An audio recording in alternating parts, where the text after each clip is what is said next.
hydration, hydration, hydration. Can't emphasize it enough. Well, congratulations. You've made it all the way through. We've reached the end of the journey of this series. You know, we've learned secrets to clearer, sweeter, more beautiful singing, and I've tried to get you into my thought process. Singing 95% mental. How we think and what we listen to is going to be what we produce. It's true that way in so much of our life, isn't it? Well, I hope you can develop a time where you can practice these things. In this final session, I want to give you some quick tips for making this art work for you. Whether you sing specials at your church on occasion or you plan to make professional quality recordings, I think these practical ideas will help you avoid common pitfalls and help you reach your full potential. Here's tip number 1. Never perform a song that requires 100% of your ability. Yeah. Never perform a song publicly that requires 100% of your ability. If you've hit that high note 2 times out of 5 or 3 times out of 10 in practice, don't hope you can do it in front of people. As Michael Jordan, the greatest basketball player of my era, not in basketball, just of watching basketball, he said he would practice harder than the games so that when it got to the end of the fourth quarter, he was tough. He was tougher. He could out-tough his opponents. He wanted those practices to be more difficult than the game time so that he was ready. So never perform at 100% of your repertoire. Don't make your repertoire so difficult that you've got to do it perfectly to make a successful performance. Perform at 80%.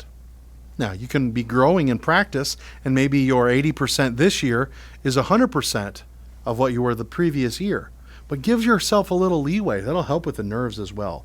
So tip number 1, never perform a song that requires 100% of your ability. Number 2, don't smile with your mouth. Smile with your eyes. Okay? Look, I can smile with my mouth and not my eyes, and it doesn't look genuine. Watch.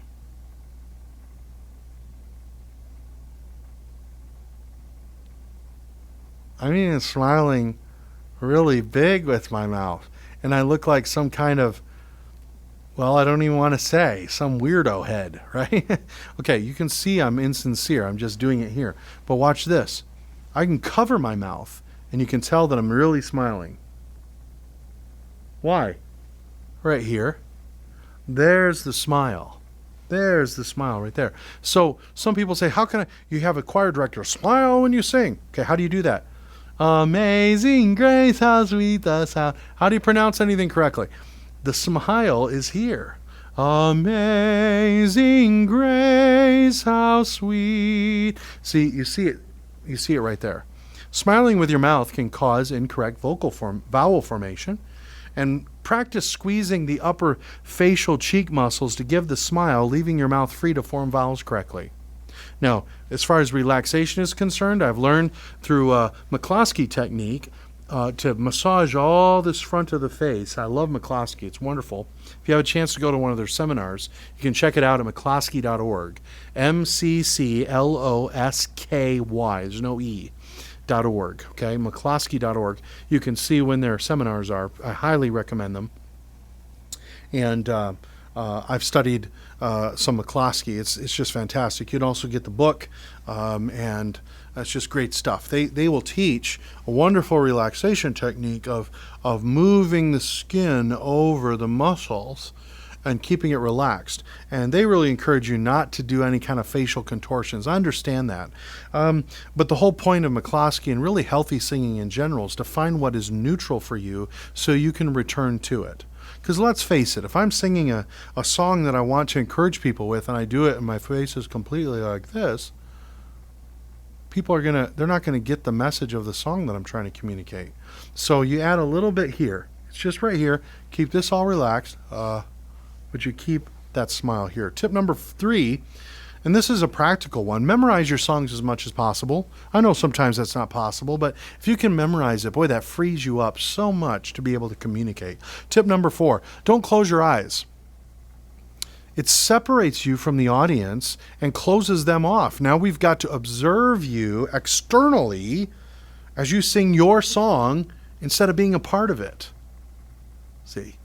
Now, if you got to close your eyes a little bit here and there, oh, night divine, oh, night. Okay, fine. But I still think it'd be better to keep your eyes open. Oh, night divine, oh, night. How is closing our eyes better? It separates us from the audience. Keep that eye connection. It's personal. Means a lot. Here's tip number 5. The microphone can be your enemy. Dun, dun, dun. About 4 years after my training with Mrs. Pike, I began to rely on the power of the microphone too much. I began to breathe improperly, resulting in some poor tone quality and rapid tiring. It was my wife, actually, who discovered the reason. I was recording quietly into studio microphones. See, I've rarely had a studio setup like I do here that allowed me to sing full voice. Either there was a baby asleep in the next room, we've had 4 of those babies, or I was recording late at night and there were other people in apartments around or whatever who might not appreciate my serenade at 1 a.m. So I gradually learned to sound like I was singing loudly when I really was almost whisper singing. Then I was puzzled as to why my power and, frankly, breath support were gone when I sang in public. It's taken me years since discovering the problem to get back to full voice. Now, I've gotten back to full voice quite a while ago, but the microphone can be your enemy. Don't rely on microphones to create technique for you. Here's tip number 6. The microphone can be your friend. Just sing into it normally. Allow it to take your natural tone and amplify it, but don't rely on it to produce your power. See, we switched to a Bose system actually for ourselves in our concerts, and it helps amplify natural sound. I love it. It's incredible. Now, I don't find myself struggling with the sound equipment or changing my voice to sound like it should. I can sing by feeling and not by sound. And then here's the final tip for you. Learn it well so that you can forget it.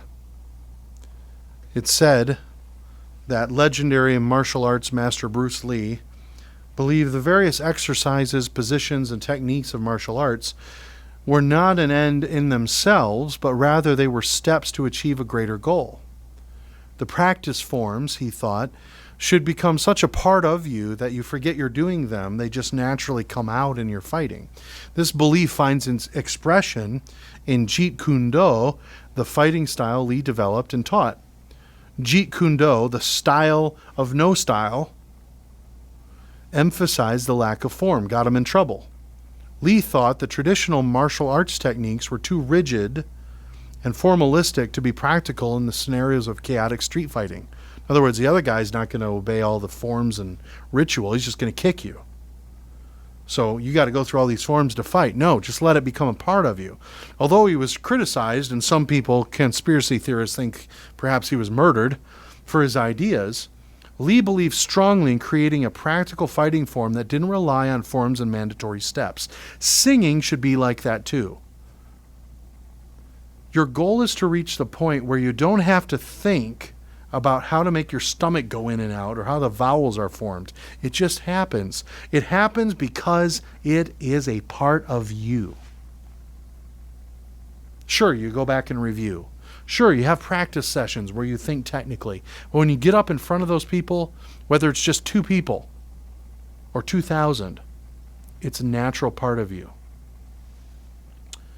Remember the last time you heard someone sing a song and you knew there was a high note at the end? That Christmas song, Oh Holy Night, right? If it was listening to Oh Holy Night, what were you thinking during that song? I'll admit, when I hear most people singing Oh Holy Night, I'm not listening to the words, because before the singer even starts and I hear that piano begin da da da da da da da da da da da, right? I'm thinking, oh man, are they going to hit the high note at the end? Well, that's not very effective to sing, to put the audience in a mode where they're just waiting till the last note. You want them to enjoy the ride. I'm already on edge because they seem to be struggling with the first verse, let alone the chorus, let alone the last chorus, which goes up even higher. And if they don't sing the high note at the end, they chickened out. At least that's our thought pattern. When I listen to a professional recording, I can relax into the music and focus on the message because I know that high note's going to be as awesome as it's supposed to be. Now, don't be a hypocrite. You probably think the same thing I do about a holy night. But when people hear and see you sing, they shouldn't be thinking about your voice or your performance. Instead, they should be enraptured by the message of your song. This is the benefit of practicing these simple steps. Make them a part of you so that people can be blessed and encouraged by what you do. I'd love to hear from you. You got a vocal question? Visit beneverson.com. beneverson.com, and you can drop me a vocal question. I do vocal tips. You can sign up for our newsletter, and we would love to have you on board, both for singing, and you can also check out our other things that we do, our singing and creating music and recordings and materials and helping out places on the mission field. We are missionaries and international traveling around all over the place and back in the U.S. as well. And so we're always looking for people who are willing to come on board and help us with those things. But I hope this vocal course is a help to you and something that will be a real benefit to you in days, weeks, months, and even years to come.